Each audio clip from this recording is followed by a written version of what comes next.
dòng anh tay đồng thu bằng vai để nét bằng hẹp để nét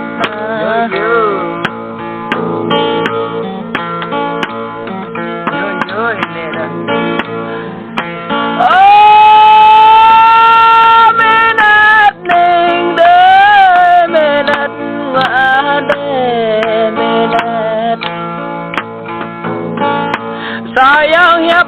cho lo giờ toán mẹ nết sayang giờ hai mẹ nết hai cái đó dòng ô con ta cả giàu toán mẹ nết mà ta cả mò dè ở toán ta là vậy là phải cả mò râm ở toán mẹ